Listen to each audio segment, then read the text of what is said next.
కానీ ఈ రోజుల్లో నేను టాప్ పొజిషన్కి వచ్చినప్పుడు అరే నేను మిస్ అయినా, ఎట్లాంటి మిస్ అయినా, ఇంత గొప్ప గాయకుని మిస్ అయినా అని అనుకుంటాను. ఏదో ఒక రోజు మన రాసిన చూసి కూడా అలా మా అట్లా అనుకునే రోజు రావాలని మనస్ఫూర్తిగా నేను కోరుతున్నాను. ఈ సందర్భంగా వచ్చేస్తాం. అదే మాదిరిగా మన వంశీ మనోజ్ అన్న ఎక్కడ ఉంటే అక్కడ విజయం ఉంటుంది. కొంతమందికి మంచి ఒక పురుషుడు విజయం ఇంకా ఒక స్త్రీ ఇస్తూ ఉంటుంది. అది ఆ స్త్రీనే మన మౌలిక మన మధ్యన ఉంది అని కూడా ఈ సందర్భంగా గుర్తు చేస్తున్నా.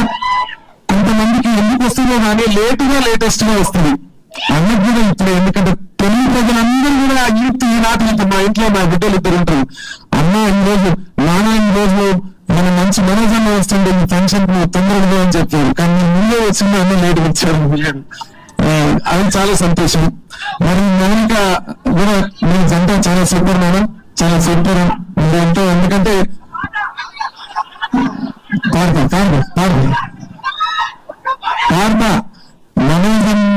మనోజన్న గురించి చెప్పితే మౌనిక కంట్లో కన్నీళ్ళు వెలికిపోయినాయి.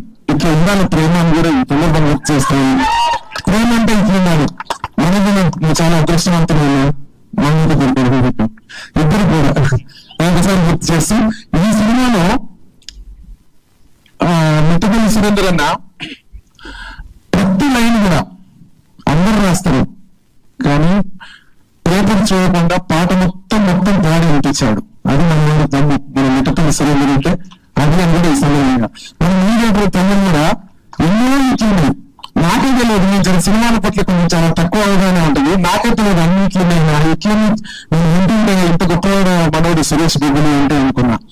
అదే మాదిరిగా పేరున పెద్దలందరికీ, పత్రికా విలేకరులందరికీ, వచ్చినటువంటి ఆడియన్స్ అన్నలకు తమ్ముళ్ళందరికీ పాట అంటే నేను ఏం పాఠం పడాలి? ఈ సినిమాలో ఒక చిన్న బుక్ లో ఒక మంచి ఉంటుంది. నాకు మనసాయనే నాకు మనసాయనే ఏనాడు నిన్ను వేడిపోని నైతనే రాంబాయి నాకు మనసాయనే ఏనాడు నిన్ను వేడిపోని నైతనే రాంబాయి నాకు మనసాయనే నదిలో నిన్ను వేడిపోని నైతనే. ఇంత గొప్ప మాట నాకు అనిపిస్తుంది. ఈ మధ్యకాలంలో